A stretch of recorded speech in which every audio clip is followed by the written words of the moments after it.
너희가 어디 있느냐? 이르되 내가 동산에서 하나님의 소리를 듣고 내가 벗었으므로 두려워하여 숨었나이다. 아멘. 인사하십니다. 좋은 아침, 토요일 아침 하나님 은혜가 임하기를 원합니다. 오늘 말씀을 사모할 때에 범죄로 잃어버린 것이라는 제목으로 함께 은혜를 나누기를 원합니다. 오늘 3장 전체의 내용을 함께 다루게 될 텐데 3장 19절에 너희가 흙으로 돌아갈 때까지 얼굴에 땀을 흘려야 먹을 것을 먹으리니 너희가 그것에서 취함을 입었음이라. 너는 흙이니 흙으로 돌아갈 것이니라 하시니라. 이 말씀은 죽음을 말씀하고 있는 것이죠. 창세기 1장에서는 누가 이 세상을 만들고 누가 사람을 지었는지를 말씀해 주십니다. 창세기 2장에서는 사람이 무엇을 하기 위하여 사는지를 우리에게 가르쳐 주면서 오늘 3장에서는 범죄함으로 신락원 즉 낙원을 잃어버린 사람에게 하나님은 찾아오셔서 긍휼을 베푸시는 하나님이신 것을 배우게 됩니다. 특별히 1, 2장에서 너무 신비롭기 짝이 없는 하나님의 창조의 역사와 아담과 하와를 창조한 후에 둘이 만나 아담이 말하기를 내 뼈 중에 뼈요 살 중에 살이로다. 이렇게 아름다운 말씀을 묵상할 때에 자연스럽게 우리는 아담과 하와의 가정 이야기가 기대와 궁금증으로 특별히 이 가정이 처음 행복을 어떻게 만들어갔으며 또한 최초의 가정이 낳은 최초의 아이들은 어떠할까라는 기대감이 우리에게 있게 됩니다. 그래서 오늘 3장에 있어서 그런 아름다운 이야기가 이어질 것이다 라는 기대로 열 때에 우리는 기대와는 달리 오히려 범죄와 타락의 역사를 기록하고 있다라는 것입니다. 더 나아가 4장에 가면 가인이 동생 아벨을 잔인하게 살해하는 그리고 땅에 묻는 끔찍한 사건이 시작이 되는 것이죠. 이와 같이 기대와는 전혀 다른 의외의 내용을 접하게 되면서 하나님의 뜻과 인간의 모습을 다시 한번 돌아보는 이 시간, 하나님의 은혜의 시간 되기를 바랍니다. 첫 번째, 빠지기 쉬운 착각을 우리 인간들이 깨달아야 할 것입니다. 6절에 보면 여자가 그 나무를 본즉 먹음직도 하고 보함직도 하고 지혜롭게 할 만큼 탐스럽기도 한 나무인지라. 여자가 그 열매를 따먹고 자기와 함께 있는 남편에게도 주매 그도 먹은지라 그랬습니다. 아담과 하와는 조금도 망가지지 아니하는 세상에서 살고 있었습니다. 그럼에도 불구하고 만족하지 않았습니다. 어떻게 해서든 자기 힘으로 자신의 삶을 좀 더 좋게 만들 수 있을까라는 생각, 이것이 우리가 늘 빠지기 쉬운 착각인 것입니다. 6절에 읽은 것처럼 하와는 먹음직도 하다, 이것은 육신의 정욕을 의미합니다. 보함직도 하다, 안목의 정욕이요 그리고 지혜롭게 할 만큼 탐스럽다, 이생의 자랑입니다. 사도 요한이 말한 세상의 특성에 매료된 것입니다. 사도 요한이 말한 요한일서 2장 16절에 이는 세상에 있는 모든 것이 아버지께로부터 온 것이 아니요 세상으로부터 온 것이라 그랬습니다. 그러니 특별히 보함직도 탐스럽기도 하다라는 말씀은 10계명 10번째 계명에 속한 어근을 가지고 있는 것입니다. 10계명은 출애굽기 20장 17절에 너희 이웃을 탐하지 말라, 무릇 너희 이웃의 소유를 탐하지 말라. 신명기 5장 21절에서도 거듭 10번째의 계명을 우리에게 말씀하실 때에 탐하지 말라, 탐내지 말라. 왜냐하면 하나님의 형상으로 지음받은 인간은 하나님께로 돌아갈 때 그분과 평화를 누릴 수가 있다는 것입니다. 오직 하나님께로만 나아갈 때 행복이 있는 것이요 반면에 하나님의 계명을 어기고 하나님을 반역하게 되면 고통과 갈등과 죽음을 가져온다는 사실을 우리에게 배우게 하십니다. 두 번째는 다 잃게 만드는 죄의 문제입니다.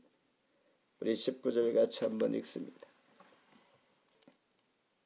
19절 너희가 흙으로 돌아갈 때까지 얼굴에 땀을 흘려야 먹을 것을 먹으리니 너희가 그것에서 취함을 입었음이라.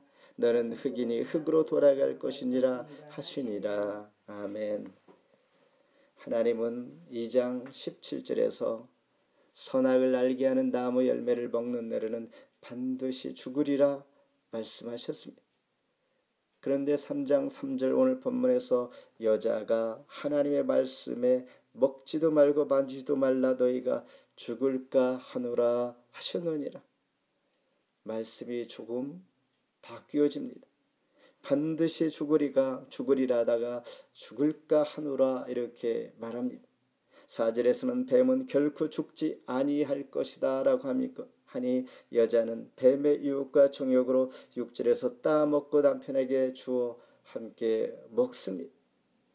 그러므로 하나님의 심판은 뱀이 14절 15절에서 저주받아 땅을 먹고 여자와 원수가 되게 하셨고 여자는 16절에 임신하는 고통을 얻게 되며 아담은 17절에서 평생 수고하고 그리고 흙으로 돌아갈 것이다. 결국 죽음의 심판을 받게 되는 것입니다.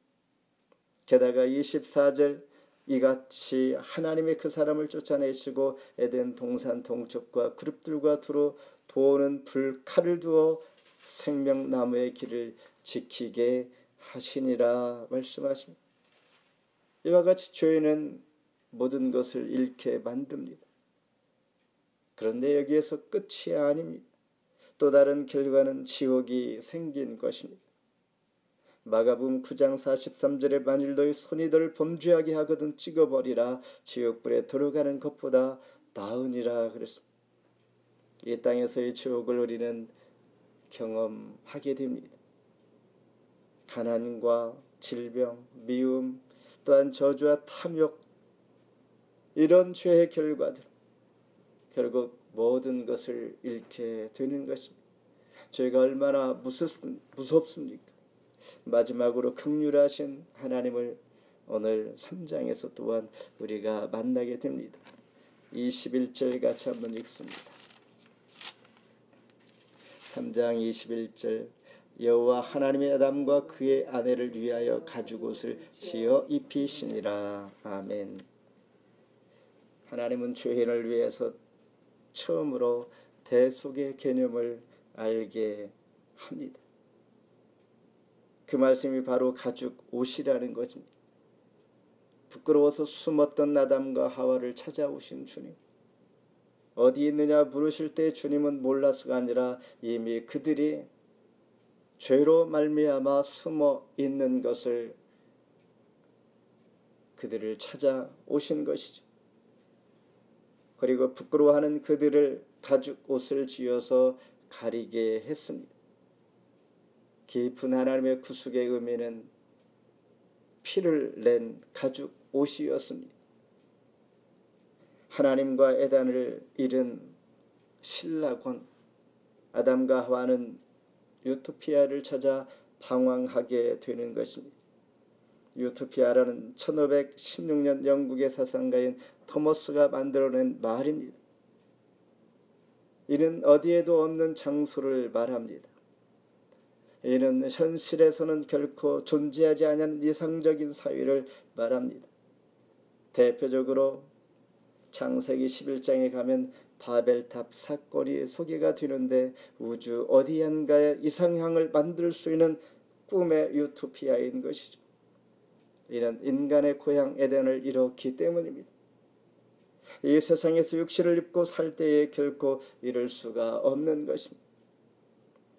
앞서 말한 24절의 에덴에서 쫓겨난 이후에 그룹들은 나중에 성막의 지성소로 들어가는 휘장의 순후함으로 다시 한번 죄인이 죄를 해결하지 않은 채 하나님의 성소에 들어갈 수 없음을 보여줍니다. 죄를 반드시 해결해야 된다는 것입니다. 우리가 기억해야 할 것은 이 하나님이 언젠가 죄를 해결하고 그 길을 열어주시리라 숨어있는 약속을 우리는 기대하면서 하나님의 긍휼하심을 알게 되는데, 출애굽기 25장 18절 22절에 증거궤 위에 있는 두 그룹 사이에서 내가 이스라엘 자손을 위하여 너에게 명령할 모든 일을 너에게 이루리라. 여기서 하나님의 구속함의 약속의 은혜를 발견하게 됩니다. 범죄한 인간에게 가죽옷을 지어 입히신 하나님은 속죄소 위에 있는 두 그룹 사이에서 하나님이 모세와 만나게 되는 이스라엘 백성에게 전할 말씀을 주시겠다고 하십니다. 마치 광야에서 성막이 완성되었을 때 하나님의 임재를 상징하는 영광이 그룹들의 날개 사이를 비춤과 같습니다. 앞서 말한 24절에서 그룹들이 그 에덴에 들어갈 수 없도록 막고 있다는 것입니다. 이제는 죄의 문제를 해결하지 않고서는 들어갈 수가 없는 그곳에 들어갈 수 있는 길이 열린다면 바로 예수 그리스도이신 것이죠. 저와 여러분을 위하여 십자가에 달려 돌아가신 어린 양이 된 희생양이 되신 주님께서 피로 말미암아 그 길을 열어주시는 오직 구원의 길 예수 그리스도. 요한복음 14장 6절에 내가 곧 길이요 진리요 생명이니 나로 말미암지 않고는 아버지께 올 자가 없느니라. 그랬습니다. 말씀을 맺습니다. 이와같이 계명을 어기는 것, 하나님을 떠나서 살아가는 이 결과는 너무나 무서운 결과를 초래하면서 계명을 순종하여 사는 것이 얼마나 복된 삶인지, 하나님 안에서만의 행복이라는 것을 우리가 깨닫게 되는 것입니다. 아담과 하와는 계명을 어김으로 말미암아 너무나 많은 것을 잃어버렸습니다. 다시 말해서 모든 것을 잃어버렸습니다. 하나님을 떠나서는 어떠한 행복도 만들 수 없음을 알게 되었습니다. 그렇다면 죄인은 무엇을 해야 할까요? 요한복음 14장 21절에 나의 계명을 지키는 자라야 나를 사랑하는 자니 나를 사랑하는 자는 내 아버지께 사랑을 받을 것이요 나도 그를 사랑하여 그에게 나를 나타내리라. 하나님의 계명을 지키는 것입니다. 우리가 어디까지 지킬 수 있는 것인지 하나님은 잘 압니다. 우리를 시험에 빠뜨리려고 하나님께서 계명을 만든 것이 아닙니다.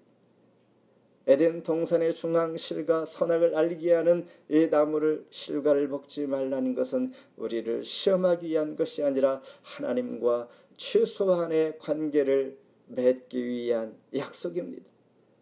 이 약속이 없다면 하나님과 나와는 아무 관계가 없는 것이요, 오늘도 하나님께서 우리를 통하여서 은혜를 베풀기 위하여 무엇인가 약속하고 있다는 사실을 기억하면서 하나님 주신 것, 그 계명을 지키는 자라야 하나님을 사랑하는 자다 말씀하시면서 우리 모두에게는 하나님의 선하심을 의지해야 합니다.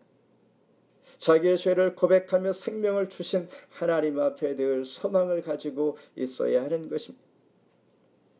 세상에 마음을 두었던 우리 모두는 하나님 앞에 마음을 두면서 넘어질지라도 진노 중일지라도 주의 긍휼을 기억하는 충연 교호가 다 되기를 주의 이름으로 축원합니다. 기도하겠습니다. 하나님 감사합니다. 오늘도 우리를 사랑하시며 우리 가운데 찾아오신 주님, 우리가 죄인일지라도 다시 에덴의 동산으로 갈 수 있는 길을 준비하시고 약속의 하나님이심을 기대하게 하시는 주님, 오직 그 길은 바로 예수 그리스도이신 것을 고백합니다. 죄의 결과는 모든 것을 잃게 하고 결국 죽음인 것을